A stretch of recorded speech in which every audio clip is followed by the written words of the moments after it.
sure no aduonu nine na o magane yakoto santena koto aba adeshima ma promote ye mamu nyina mo hanan so bia wi atena siu awie promto brakase bono ne fiada ya saya for fida no ye nyina de baba so mo wa mamre kwaso na anansam o de ba no de edi makoche no bi enie Electoral commissary to just what Bessere Panyam Yadmochina, Obia Mono, Sun Wanyana Family, Senebaya, Fiabato Batono, Nina Dabaya, Asum Sanso, and Prampa the First International Airport, another DA, and now Yamshaya Edika Kra, every UK, Abrochimemo Baba Piemu, na Anana Yasam Ketwa Sante Memu Hanson Sem, Yade Ababremo.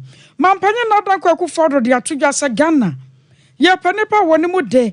Se obatumi de o meya kwabo shasa aseso a Dr.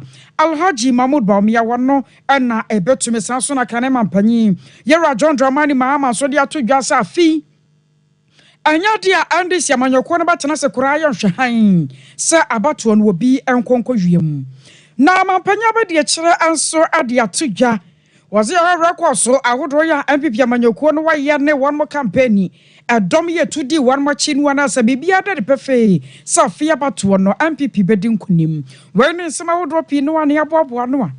I know you share Baba some yourself for feed dark as your bo. Young first Ramanu. Express Group was what they would to Quine 21st Clinic, where a theatrical expert a fee Liberty Conference, Yamia 21st December, and na Airbus with Yayan Washan so. So they called an Obascan Biona Sompa TV, one sa Atumia Kanye cloud internet, the fastest internet in the world. 3 herbal centers, so the 3 core capsules at Tayachi, Mezo, and 5G, Yadamwase and Sada, Sompa Chadie, Yabo and Kayo, so Nyanya.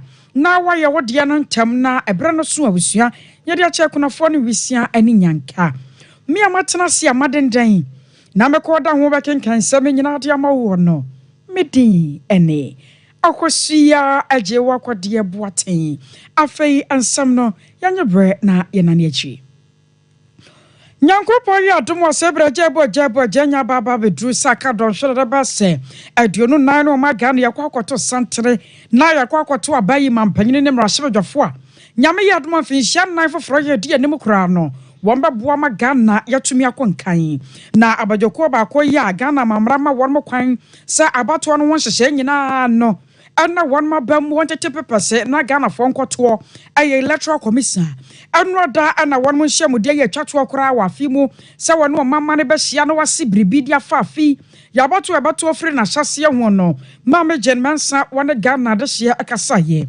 na ebra wokotena se na wose bribidia chensem trofo no anu wababa srasa nyame no kwasem ni nyame adma wachina asodie da obibia so otimi ye na fam de titiriw and electoral commission na msifu a womba kwampeso awodo so akwakoresa abato no na hyase na mfimfiri ne nkenkan so no ebetumi awie mu die nam so nti wabasra pa sakwa won mokɔ no wɔn wasantati a yɛde ama wɔn mo no ɛno mom no wɔn akwaye adwuma wɔn mpɛsɛ wɔkyena bi no yɛbɛte wɔn wasɛm sɛ electoral commission na msini bi ɛna wɔyɛ bi ani ebiem wɔn bɛsra Ghana fo nyinaa sɛ nyame ya no kyerɛ obi ya mpie wɔ ne dodo mu nkonkoto aba no wanya mfinhia ne dum wɔtwe nko ana otimi to aba ɛwɔ mam na yeye nko ade a hwese obetumi akwakoto aba frenchem ye ho ma asɛm wo wi akɔhyɛ ofie abato ne nkenkan so du so a wɔtumi atie bi wɔsɛse yeye no saa no a ɛbɛboa amoma yi yɛtumi ato aba no wabra ɛho ma asɛm na nyame ya no kyena nipa dodo a wɔno wɔhwɛ ne mu sɛ wɔn betumi ato aba ɛwɔ ma Ghana mu ye wɔn mo register ye no 18,774,159 Safo na yahwani mu a ɛno no gina wode magana wo ha mu nkyɛmu aduonum enum 55% na abra electoral commission kyena ni maame Jen Mensa wo gina simpie so no wo kasa ɛrekyerɛ semkyerɛfo no say ɛno say of this task with distinction and a high level of professionalism. We urge you to abide by the values and motto of the Commission, i.e. transparency, fairness, and integrity. Let truth guide you. As the Commission has already indicated, our collective roles, yours and ours, is not to make anybody a president or a member of parliament. Ours is to conduct orderly, credible, fair, and highly professional and efficient elections. That is what we have all been employed to do. And that is what we have employed you to do. In doing so, we charge you to do it with integrity and to let truth guide you. Be fair in all your dealings. Be transparent and above board. Follow the directions provided you by the Commission, including the wearing of gloves before counting, the posting of big sheets at all the polling stations, amongst others. Count the votes accurately and fill out the forms professionally. Your role as presiding officers, and here I'm referring to our presiding officers, and your work at the polling stations, which culminates in the big sheets, is what determines the outcome of the election. I was aware yet at an electoral commission, Mamma Jemenson, and then what you know, or for Sakoyan so airborne some trough one more. About what I draw one do money quote receipt, your Santa more and so a Babashe Biabasu. Is desirous of ensuring a high level of transparency and integrity in this election. As such, as in 2020, we have provided accreditation to all interested media houses at no cost.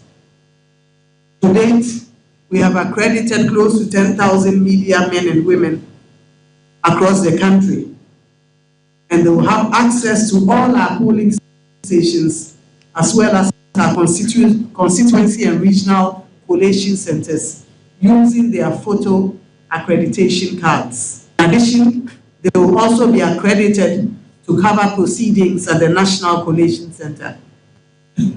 As a fourth estate of the realm, we trust that the media will uphold transparency and responsibility and abide by their codes which govern them. I was so worried at an my electoral commission, Mamma Jenman, son, a footstool and crusher, and your cocoa you know. Now, another Diana Yasan get to a crowd and Tema bra. Prampa the first international airport, I will be unknown and say, I would know. Plenty, and also we am shine free UK. Abrochimemo eba bedru here. Na abusia bra plenty see yano nyame no kwasemi. Na adani and just some essence, a bread can near ya plane. A free UK abrochimemo ton. Na ankwanko see and crying, na santamantemo. Ababe piemu enye. Na account be a Ghana Airport Company Limited. Panyu control for ya board chair dano. Orapo adomotri eno semtrofo ekasai ya wade atudwa akyerese we krampo ya ne Sompa na we kyerɛ mu sɛ enhyehyɛ pii no agu akwamu a ancha mantam nkaye no ebi ebetumi abawosa anochi the dialysis machine bi ebe hospital ho otufo din mu na ye chia otufo no ne ye kan airport asem na kyerɛ sɛ ade ba ko a ya nanka Onyaya ananki ayama na SCP ene se Kumasi International Airport ebie obi ehu se airport fefefe ama yedi ho adanse yabo ho dawro wi ase afa na nyina ansen kra brante bi ba Kumasi ha a oye adwuma o CNN derubo company kese wa America no oba ha twa video ka se Kumasi Airport no ne fani de hu bi oba bia wa Africa ha nti otufo de to enim se baby brody friend of operationalization of the international airport. So most international airport there. Now plane biaba if in crying. Plane biaba ha if in crying. Africa world if in crying. Passion if in crying. Nan crying ni Kumasi there sen kanya international Ghana haya. Inti managing director Ghana Airport Company management board members and a minister for transport. Ura koko for yesiama. Na nyina idea tibom say asamo tu for kan say yema na yeho. Otu foso ka chen say yenye say china sem yenye ne nimani ya no ansana die na bawe ye na no me ba ha aseda ne nyame adom ne be ka say ne de yetimi operationalize Kumasi International Airport ewiem hyen etu afi Bruchimam English memu London amfa Accra amfa Nigeria amfa babia abesi Kumasi Airport ha na SCC a yehui.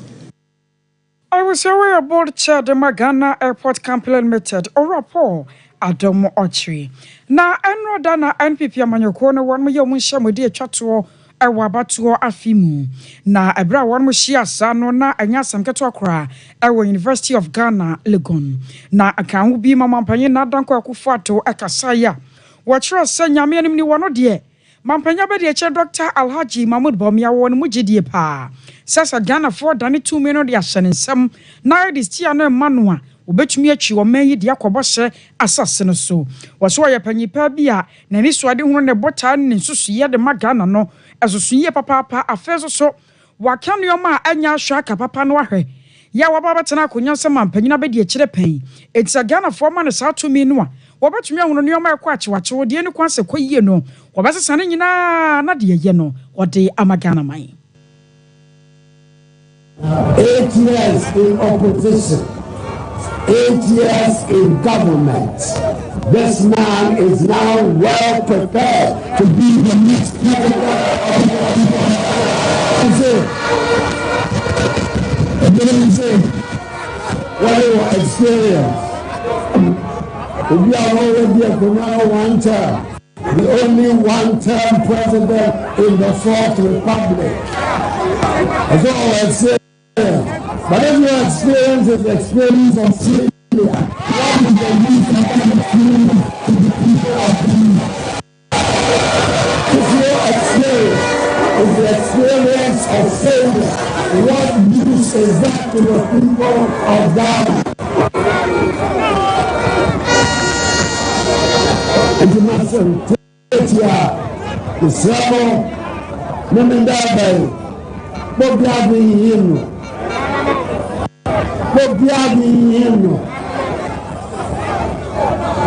Nakuponsa eni kwala mai ukudu bia mo wa bia kata bo sa wonsa ubie kata ho atwa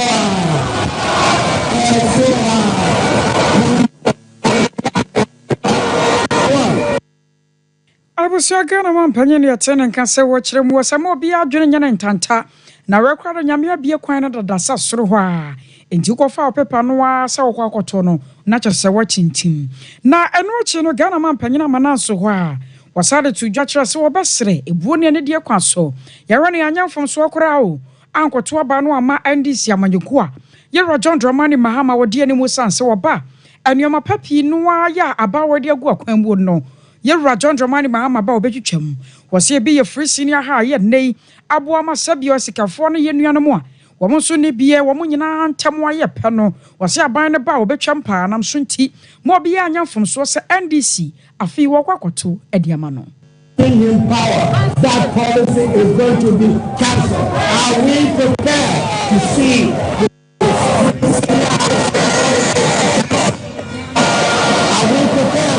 that policy being cancelled in Ghana? In the same way, the expansion of our health infrastructure. When we unveiled the policy of Agenda 111, we said, oh, it was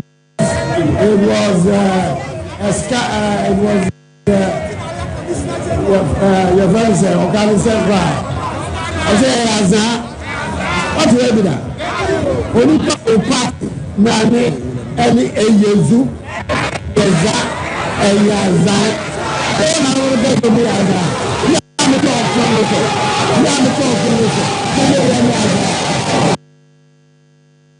I was sorry, I am Mampany Nadankwa Akufuado.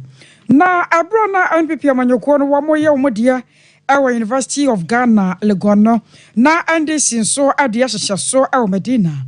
Na Anona Kanama Panya John Dramani Mahama, Adiako to dry a trouser her, a fear about to NDC won't be how many pa. Sasaman Samaya was some on a town for sure. Na one mushroom se feeling a kawabiya mafia batwa. Yabatwe nyami yad na wachina dienim. Enam sunti, Electoral Commission, aposi fo, nsamchorofo, obiya ye na juma obiya ni lemu. Mo wasamba ye majuma Frenchem wa brate macho ma honya sa. Nasa kwa bane se kurulu bi kwa so wo baabia. Anya dia NDC amanyoko no. Obachina se ahye. Any imam panyina bonfire eba NDC. Sa yendi kunim wa batonum. Na minim se nyame etie omompaebo na kunim de so beye ye dia nyame adomenti ezu Enso mi nuanom. Baby amako obia say. President Mama yebeto ama. Enso yesrel boy yaba no ho ban. Na dia me ka kire omo ne say aba yen na beto no yen nyina ena bebo ho ban. Enti baby amako bia ma ka kire Ghana fo. Say woto aba na woto bia say woni bibia ya wo de nante ho. So wo bibia wo de ko na ekobo 5 sambra na be hwe se ne be kan aba no wo video camera cha wo camera cha yenyina ene be bie yeni se ne be ya bato ne be ya frenchim ezu mo yeyi mo se mo kotna abato na no your party agents, branch executives, ward coordinators, Musika Yedi Chiamo, Yede Komu regions, into Obia Ebenyanidie, into Obia Enye Jumade, Senebeya, Yabebo Abato no Hobain. Where I can Penny Rajon Dramani Mahama. Now, Mampanyaba, the chair Dr. Alhaji Mahmoud Baumiazo so at the Atucha. Wachiremo said, maybe I was a Kakaya Wonka Crony or Mapa. I'm Pipia Manuqueba Tanacunya so 1 my room, Fisa free senior higher Bowen at the Baye, 1 district, 1 factory, no chain of Quagenda 111. And as a church you line, no Nina no, I am Pipin Sano, a demir room free Sanyami Adma Wachina. I can't bear so don't should make a cramia quack to a bano. Yabeka Sanio Mapa in Nania Genaso at to a bar at Diamano. Now a sequabana san webabua. Amashema power dear go aquamus whatever boacano, Nensa, and Yansa at me akabi. The reason why we are going to win this election is because of the work that we have done, the achievements of this government, and our vision going forward. This election is a clear choice between the future and the past. My opponent represents the past, and I, Dr. Baumia, represents the future of this country. So, the choice that we have on Saturday as we go to vote is whether we want to go forward into the future or backwards into the past. Ye koenin anase ye saichi. Muna te gaba ko muna zobaya. Gaba ko baya.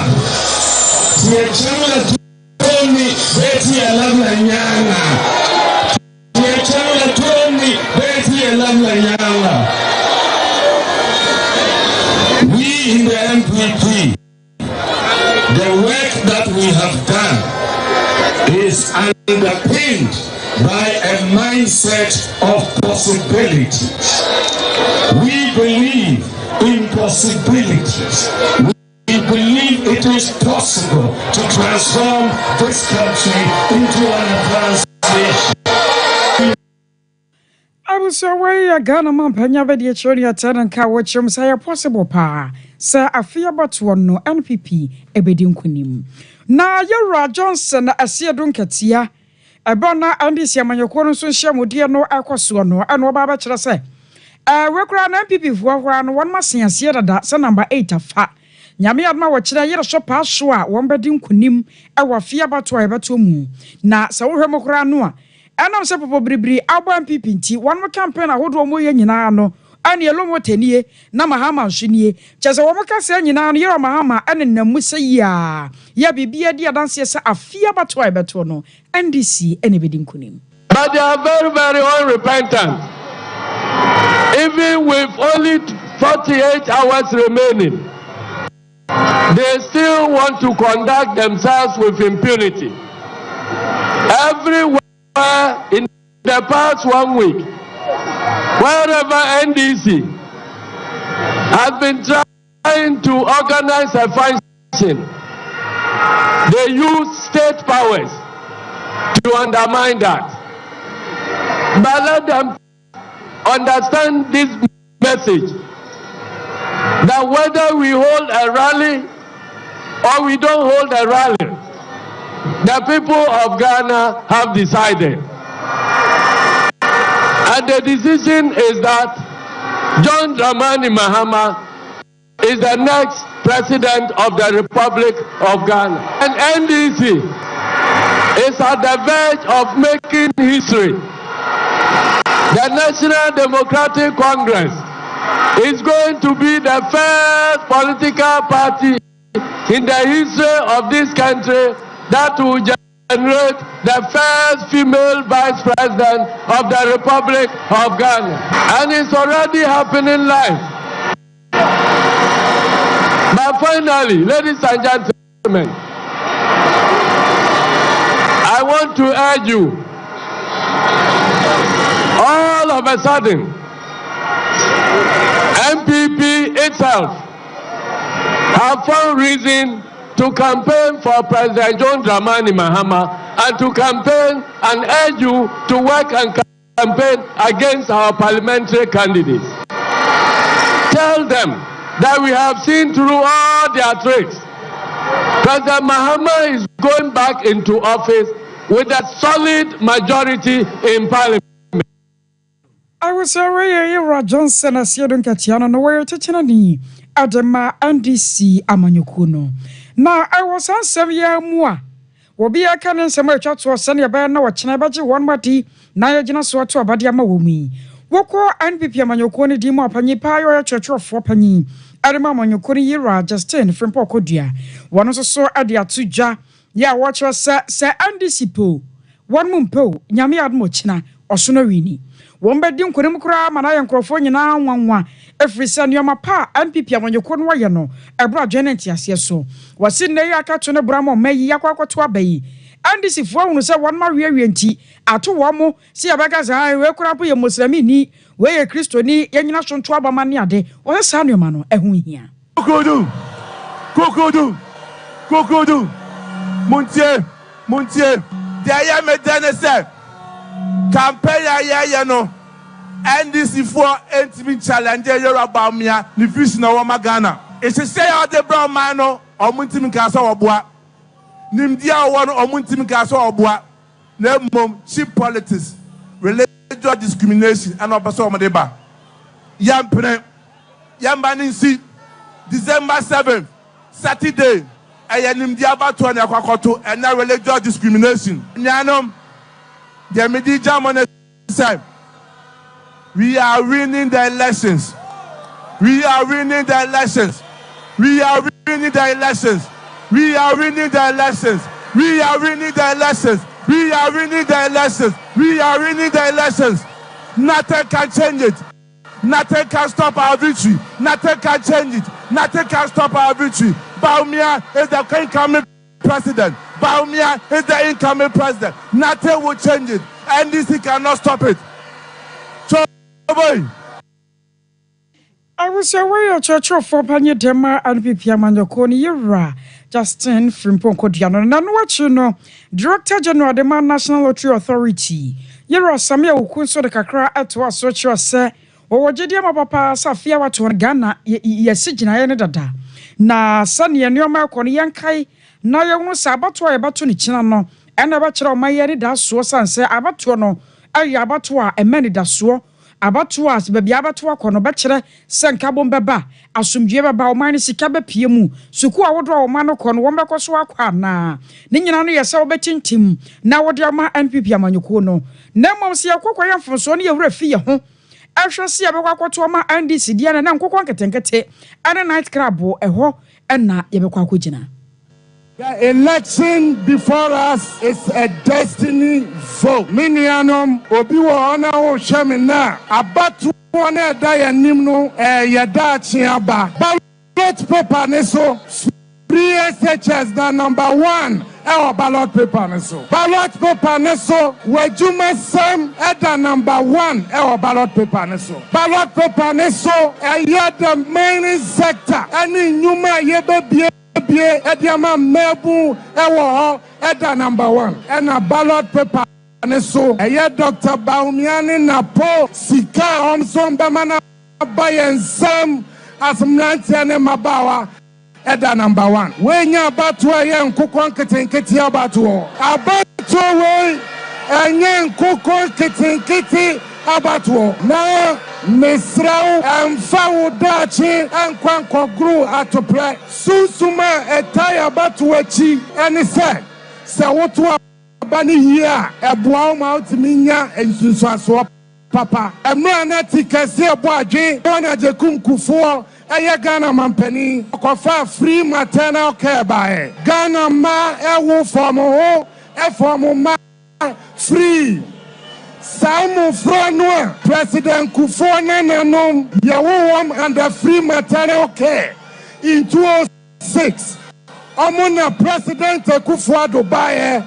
Odi omo say free SHS ase anuti abatuo no mesramo wey enya batua obi ka kire o say mechi nkoko 3 de agu nkoko bu mama o ana yanko 9th club ye running shift 8 to 12 1 to 8 9 to 2 dabi eya batua wo hwa wo da chia ba no na wabɔ Sompa ye na Nyankopɔn so aboa amanetimi awie mede masɛm ba wie ye me mamu 2 quotations Nyankopɔn nya ne niam kwa ballot paper ne so no eye Nyankopɔn mani nyina da number 1 Nyankopɔn mani na omo da number 1 Dr. Bawumia da number 1 NPP parliamentary candidate da number 1 say ye kwa sorry a Papa Safo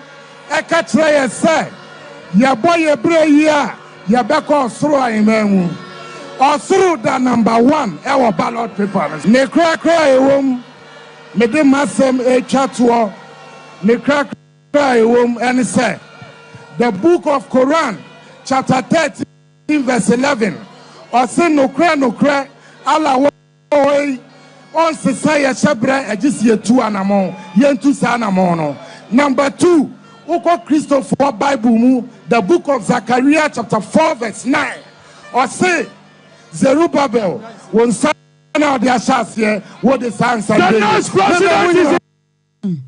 I was aware National Lottery Authority no Director General or Same Ewuku. Yaguswada wa manyo semo sanse one mafe emuni weyi. Na yero Sam George ningo prampramra sebadwani. Enrada no ono so awenhye mudi a ndisi amanyoko ne ye no wase ana wachra sa nyame yad na wachina de. Yenhwe se ndisi amanyoko no Ghana fo nyinada yebeba kwatintim 100% de ama wo mo sanse wo mo de. Enya de ntumuntu omso kura. Na enam se NPP amanyoko no wo mo nyanwu wo mo nimu no wo machi se wo mo basane anasa wo mo nsan nti no enema panyi na adokora obisa no a no de bobo adum ni adan yero ba omi anso obisa no a won hunu sane won se bi nka sem emfa na se bibia de pefe se NPP amanyoko baba tena konya so biemu a anya de atomu nturu won basan amana ba yebo ne fosem e wo magane mu enu nti no woto Ghana fo nyina fo se afia bato ne yewrase bato ma NDC na yero John Dramani Mahama turumu ntumra no wabesan. The so-called claims on digitalization, there is only one king of digitalization in Ghana. His name is John Dramani Mahama. When the fundamentals of your digitalization are weak, the e-gates will not open for you. Let us ask Bawumia, Jack, where are you? Like his Ghana Post GPS. On Saturday, as Ghanaians go to the poll, we vote for one reason, the reset of Ghana. A vote for John Mahama is a vote to protect our culture, to protect our family values. A vote for Bawumia and Napo is a vote for homosexuality, is a vote for comprehensive sexuality education, and Ghanaians say no to Trumu, no to Trumu, no to Trumu.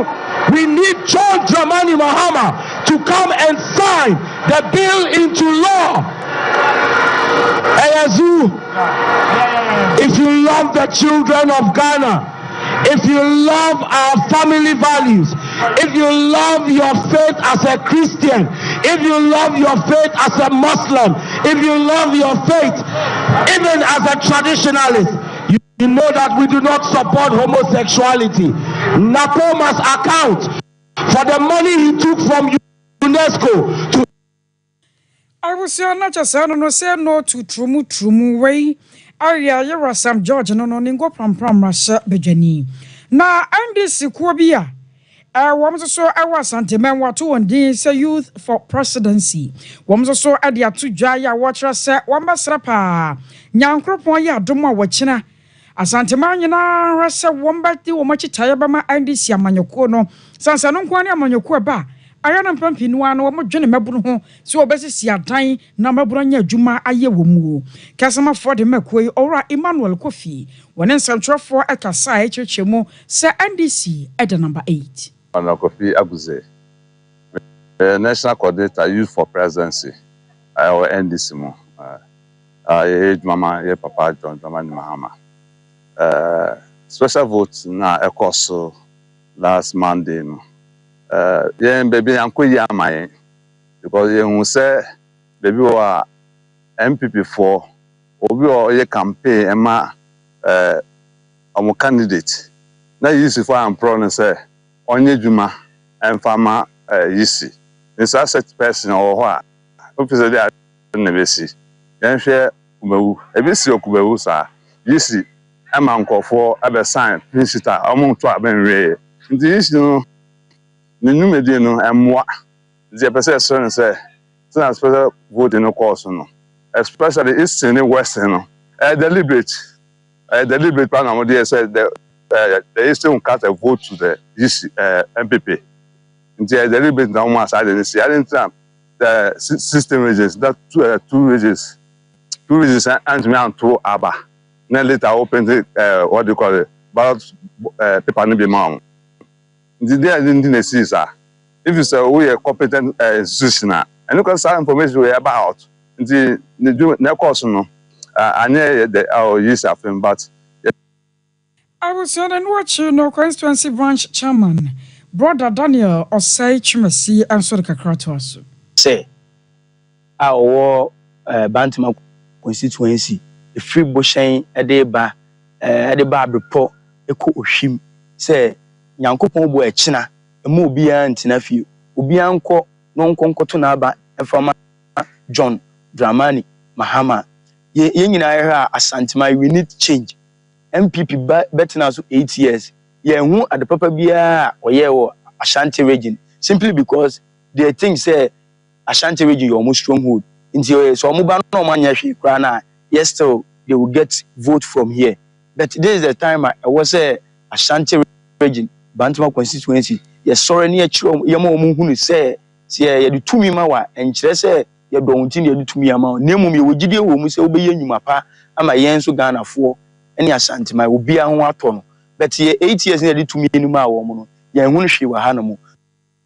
I was here to us so through her bus center, and I come for the Amma was so when you're being toya.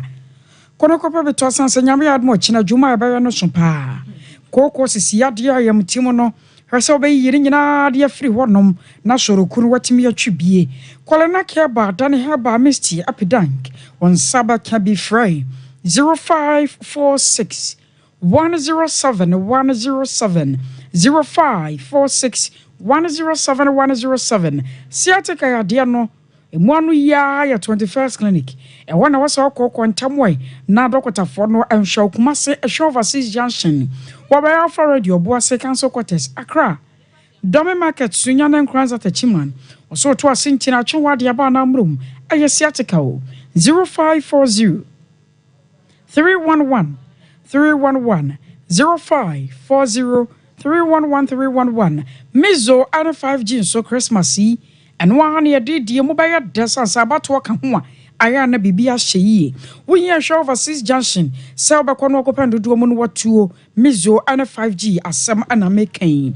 Sompa chare ya kan for dia ma wo mo anwan tadem paboa socks books pen ne nyina ya bache ya bado wasepa nyankropon so be hyira obi wokọ Sompa nkranza Ghana Commercial Bank dining afei so nya no so your night market Kumase yeben room hotel say mobile money ya homa no 0598 559 802 0598 559 802 Edini Hotel One Media Anasa Blessed Foster Arusua Sompa TV ya market chiapa ane agachiapa ndi egusoda ya yemo so show di ko dara so na wo se ba bia ya da no asesa wadawroma ya no waye wa rescan ne wanya yie na bibia atumi akonkan ade amount afenso wa wo de no aseso mpa no ntumi ensure wo odi ko dara so no ma obi nhwe no one scan fa mawo se ne ba ya obenya entam sansa sompa de da ne de nyina no ya somo sompa ne mama ketuapa ade aka ho cloud internet nie Wi-Fi, CCTV camera, digital security locks were posting na other cloud ya bemo 24/7 ejina so kono kopa bia nyame admo china abato na nkenka so no watena wo fie na ese wo hwa e wa befo no so top high ya no love FM din hwani mu 0202 6991110 0202 6991110 Liberty Conference December edition e boss live Emma Renfio ayo 21st December dan ya mementa anopa no sia ken ya hyase ewo Jubilee Park dan wan paye dwa eye ma dance nie ane wonso be dia dance wadanse ne de ye de afri nyom wo ha ne nso ho ne ye de afri na wose oman ne yodu wa chedare da nyina sane wotene mo nyame akwa nyame difo dan so no na bo wa fa ajontofo a yaton sare afra wo mama Esther baby minister Kwame Jedu Minister Moses Oki, Minister Kwaku Jesse, and afei Obapa Esther Nyameche, one so a kahubi, a yashan so a famaye. Express Group nie. I na basoko. UK. I dana swane Jayababe siwa santemem na bibia chakama. Wasa Canada na basoko US na Australia, New Zealand, Germany, Holland. Bebia Express dobeko. A home samoda kumasa for labor about. Accra Kaneshi First Light. Name Shannon Share what to abawia na what to kwan 0249 000448 0249 000448. Ye jana so ya penso no me ba na akachi no. Ye de beto so ma. 21st clinic yes sciatica expert. Sciatica no wo nerves na wo to ase na fa wo siremu na fa wo nansia be si ase ho no. Se hu techema eno ene ye fa ne sciatica na etimi bubu oto ase ka wo se dwe wo sirem wo je ho ba bia enye na no na 21st clinic ba ye adwuma pa wo mu ye ntia baso bo ma gine wo Ghana ha ene amono ne enya asem ketua wo mu gi international awards ahodo wo mu gi local awards ahodo na anu nso na wo mu bie the only sciatica research and treatment center in Africa bibrim ha no ebi ni ba bia gi se 21st clinic nkoa wo mu dia bibiduro ene besa o yare no masa de machine aka ho eya yare sabia yare bia wutimi de ko ne mama ade ba ko a wo ma gidi wo mu pa no eye sciatica ena stroke nso de kwa diabetes ni hypertension ni ade Ghana ha ba bia wo mo ho 0540 311 311 0540 311 311 na 21st clinic wo mo ye sciatica expert.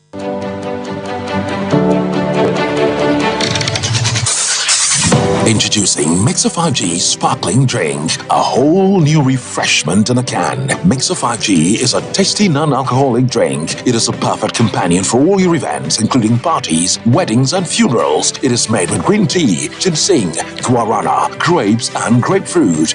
Get refreshed with Mixer 5G Sparkling Drink. For bulk purchases, contact 0246 270 221. This advert is FDA approved.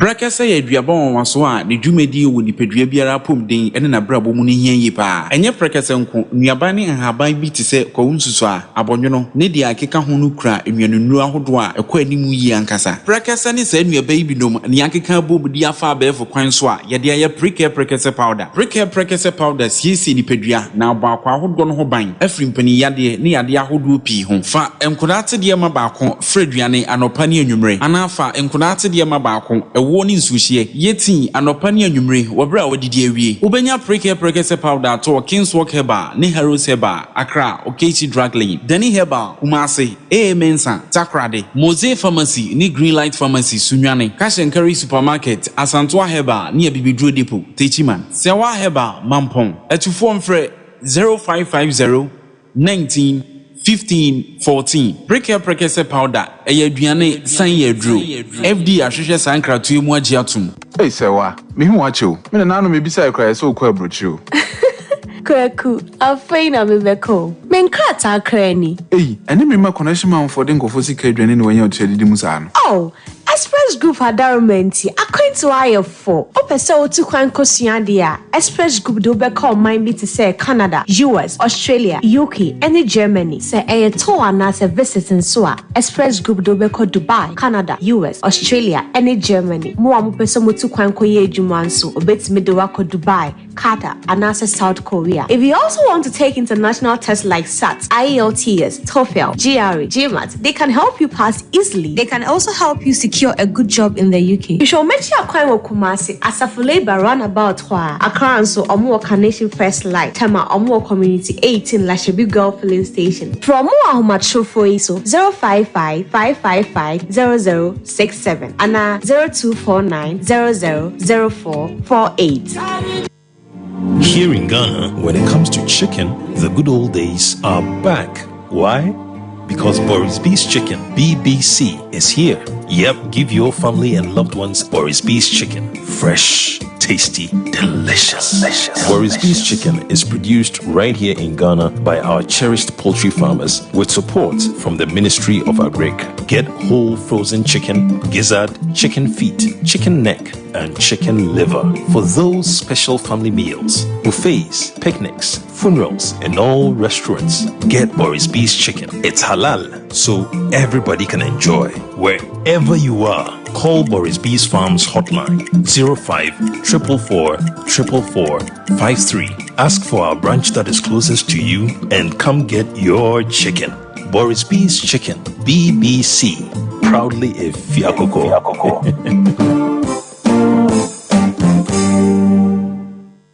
Na ede na ya obayi a oda forma so ne yafunu mu emunumuni. Oh Mr. Entry also yare ya titi bi ben fie pi nanso ne yemu nyono da se me kire no ahodo amato a me hunu hwe a ebe ya nwanwa Minyi ni se wato ulcer tamfo Haxa capsules any Haxa mixture yanum bom kutia ulcer no bia ma no anom anka ne ho ato no dadaada ulcer dro de eno ani Haxa capsules any Haxa mixture ankom ni nkyeremu ulcer yekura eto yefunu ene ensunumu etumi a wo yefunu ekeka wa wogire wo ho a enyi ulcer etumi ema wo ye cheko ebra wadidi awie so how eye ulcer de a compare Haxa capsules any Haxa mixture nanum bom na ho ebeto pedudu atu a ko Okanshi Drug Lane Kumasi Dani Herbal Takrade Mensa Anafre 02038228855 Apefo abatan ya wama won mofra no fo ene mofra woni mfie dumienu enka ho Haxa capsules ene ne mixture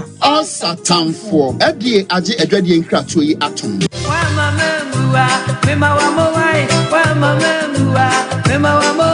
December to remember. Masidani Erade Masidani. We annual Thanksgiving Liberty Conference. Omayini ya wedu watch. Eyebre. Onyame namne so eye anwode nie bebre. Oto ne start the fresh food for thought adihye nyina. Ene wumpa onyame namne nkyerɛkyerɛ so. Aye bibia ma wo se. We eye yasida etwato. Liberty Conference December die. Ebeye Fanta Bruta. Yasemu ayekasa ho no. Ye free David enyom. Oha ene so. Echichemu ba. Ye nyina ye kuchire ya sida. Nye dia koma ochiri ampom. Kwamba se yadom. Ewo Jubilee Park. December bosome. Nida etoso aduonu ba. Eye memene da. Anopa no sia pepepepepe. Ya jom to phone ye. Ye maami Esther Nyameche. Moses Oki. Minister Kwaku Jesse. Mama Esther. Minister Kwame Jedu. The resident worshipper. Na sada no. Ye beyi wanyame ya. Mosre sani abefia sasia. Medrofo. Uti afie ye den Liberty Conference when the chatwo e wo afie yi mu na hye onyame nam na ye yeso wo bechi wo bronsa wo beporo no amane di nkuku ne nkaka akotena da braka wo betena wontumi ntua ne ka e nani akire mu otutu ka na onyame o ye kachiafo no onam sa akwanya iso betua ye ho aka nyina na hye ne so say we ye communion wine any breaking of bread direction Liberty Conference December edition. Oh glory, hallelujah.